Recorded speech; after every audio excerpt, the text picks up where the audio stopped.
¿Qué tal? Buen día. ¿Cómo le va? David Correa la saluda. ¿Qué tal, David? Muy buenos días. Buen día, gracias por el tiempo. No, por favor. Sabemos que está en la provincia, que ayer estuvo en Radio Nacional, estuvo también en la Universidad Nacional de Tucumán, pero también se reunió con el vicegobernador Sergio Mansilla. Cuéntenos cómo fue ese encuentro ahí y si aquí hay proyectos conjuntos.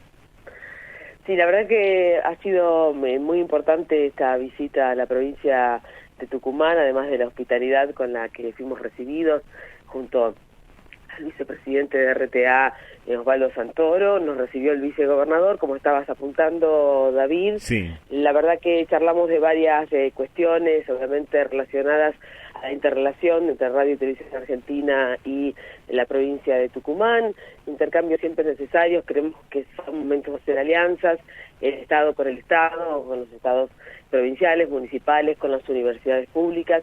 Ese es el camino que estamos realizando. Y allí hablamos de algunos proyectos audiovisuales, todavía están en el momento del proyecto, así Sí. que no puedo adelantar demasiado. Estuvimos hablando de algunas cuestiones que tienen que ver con nuestra planta transmisora.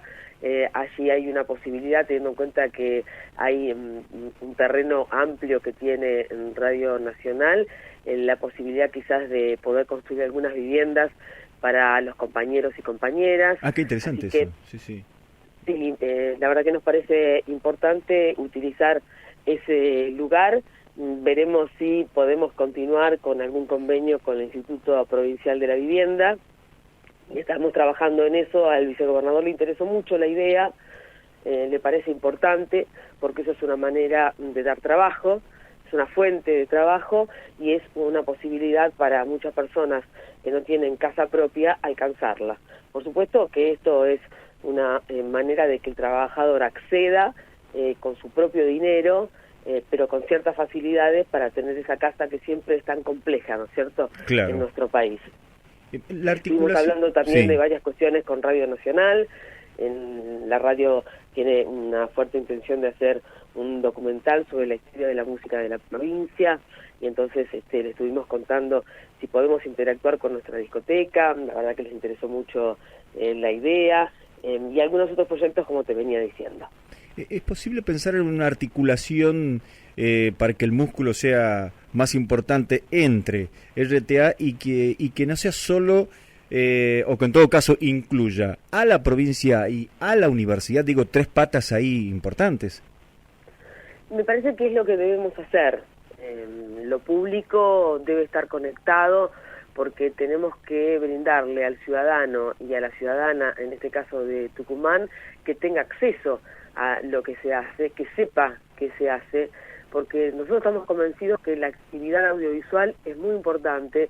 Me comentaban ayer que la provincia tiene una ley audiovisual. Claro. Que está pronta a reglamentarse, y eso realmente puede ser un impulso muy importante para la actividad.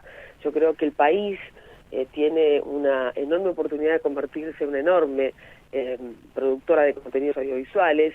Tenemos que apuntar mucho esto, porque hoy estamos inundados de plataformas, bienvenidas en el sentido de que por supuesto generan trabajo. Seguro. Pero también tenemos que mirarlas con la prioridad de que eso no vaya en contra de nuestra soberanía cultural. ¿Qué quiero decir con esto? Sí. Que nosotros podemos participar de los contenidos de esas plataformas, y que los contenidos tengan que ver con nuestra argentinidad. Es decir, a ver, pongo como ejemplo, cuando llega una novela turca a la Argentina y tiene un alto rating, y además conoces paisajes de Estambul o del país que venga la novela, eso te abre también un interés turístico hacia ese lugar. Claro. Te muestra una idiosincrasia, una historia, una manera de ser.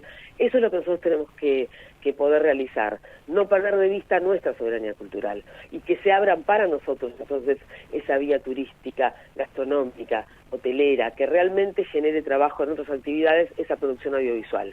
Son caras, esto es cierto, son caras, pero tenemos que apuntar a producciones de alta calidad que podamos exportar, y exportar también nuestra manera de ver las cosas. Claro. ¿Y cómo has encontrado el escenario de, en este contacto, que aún breve posiblemente hayas tenido ya algún tipo de referencia de la generación de productos y de sus protagonistas? Porque Tucumán además también tiene la escuela de cine, que desde donde incluso hasta los propios medios estatales se nutren de sus profesionales. Y eso está muy bien, porque la provincia también tiene que generar profesionales. Cuando lleguen aquí producciones y necesiten de esos profesionales, que la provincia, la verdad, los pueda dar. Y que los tucumanos y tucumanas, los jóvenes, me decían ayer en la gobernación que hay muchos jóvenes que están estudiando cine. Sí. Claro, entonces, bueno, ¿qué van a hacer con ese estudio? ¿Qué salida laboral van a tener? Pensar que se tienen que ir, que tienen que emigrar, o que aquí van a encontrar realmente oportunidades para desarrollar su arte. Y entonces, esta es una manera, cuando vos fomentás industria, en este caso el audiovisual, estás generando y asegurando ese trabajo. Claro, qué bueno, la verdad que ojalá empiecen a concretar y bueno, por supuesto vamos a estar muy atentos a la hora de que se concreten esos proyectos para que nos puedas contar. Pero saliendo de este tema, te llevo a otro que me parece que es importante tu reflexión. ¿Cómo ves el escenario informativo que por lo general apuesta o está apostando en estos últimos años, 2 años, especialmente una comunicación emotiva, en donde a veces se deja de lado el periodismo para dar información que genera mucho odio, mucho discurso violento, y la verdad que llega un momento en el que las audiencias se cansan, ¿no? Hay un hastío frente a eso.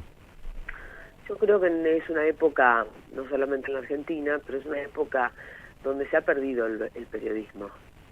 Lo que hay es defensa de intereses sectoriales, muchos periodistas se han convertido en operadores, llevando de una manera a veces muy brutal, como señalabas, un punto de vista, o la necesidad de sacar de la cancha a quien es el rival, y se hace de cualquier manera. Pareciera que todo vale, y eso es muy, muy confuso para una sociedad que además necesita que se cumplan sus demandas.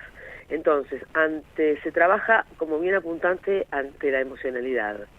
Se trata de generar noticias o contar relatos que apunten a esa emoción, pero a esa emoción negativa, es decir, que te causen indignación, que te generen molestia, que te provoquen odio, y que eso se exprese y va a terminar expresándose, si esto no para, también de una manera violenta, porque lo que se está generando es una incitación a la violencia hacia otras personas. Seguro. Que no piensan como vos.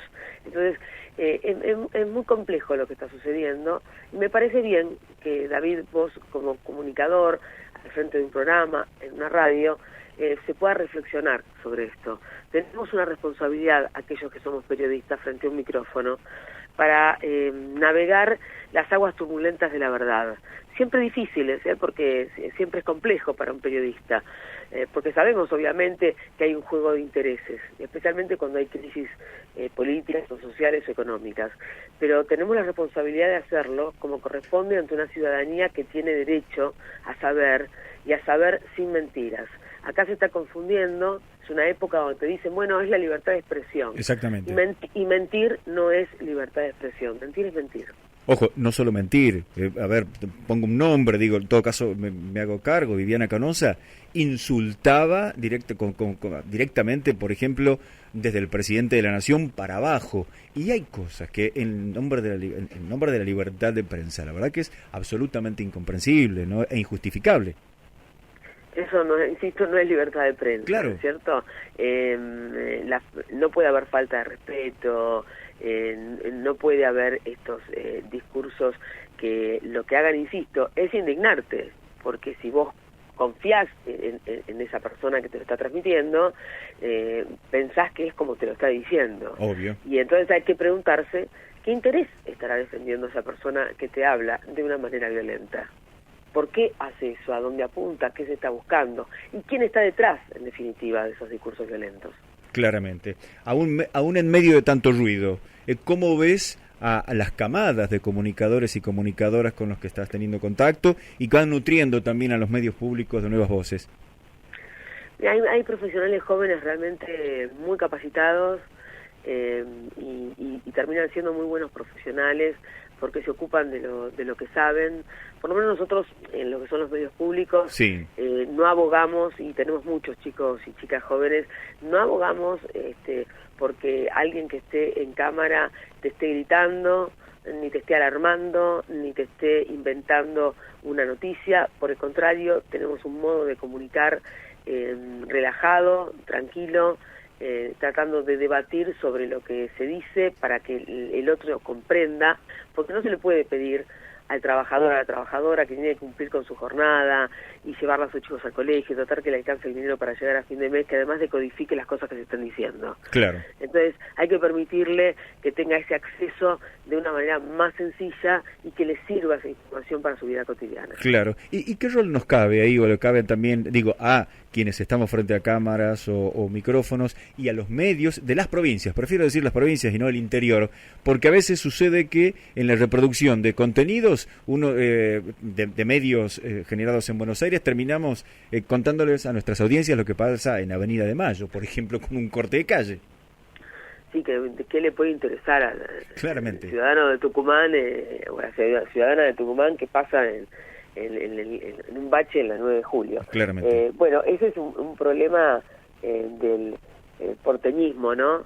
Que existe y que se piensa siempre el país desde Buenos Aires, sin importar qué pasa en otros sitios. Nosotros estamos haciendo una tarea federal importante. Por primera vez nuestras radios nacionales, por ejemplo, participan de forma conjunta haciendo los panoramas de noticias. Entonces el panorama no se hace siempre desde Buenos Aires, sino que se va rotando provincia a provincia, o se hacen entrevistas federales, participan periodistas de todo el país preguntándole al protagonista de esa entrevista federal, o programas regionales. También estamos apuntando a programas regionales porque a veces es más sencillo que las provincias del norte puedan interrelacionarse porque comparten geografías, economías regionales, intereses, y está bueno que entre los responsables de esos medios puedan llevar adelante esta comunicación. Yo creo que hay que bregar por eso. La televisión pública está recorriendo todos los días el país, mostrando historias que tengan los acentos de la Argentina, los diferentes acentos del país, porque allí está la idiosincrasia, la identidad de cada lugar, y eso debe ser respetado. Y la información tiene que ser de ida y vuelta, de lo que genera Buenos Aires, pero de lo que genera Tucumán, o Jujuy, o La Pampa, o Santiago del Estero, o Tierra del Fuego, la provincia que sea. Bien, Rosario, muchísimas gracias por este tiempo para el EB12 de Tucumán. La agradecida soy yo, David, muy amable. Buenos días. Hasta pronto y buen fin de semana. Hasta luego. Estuvimos dialogando con Rosario Lufrano, que es presidenta de Radio Nacional y de Televisión Pública.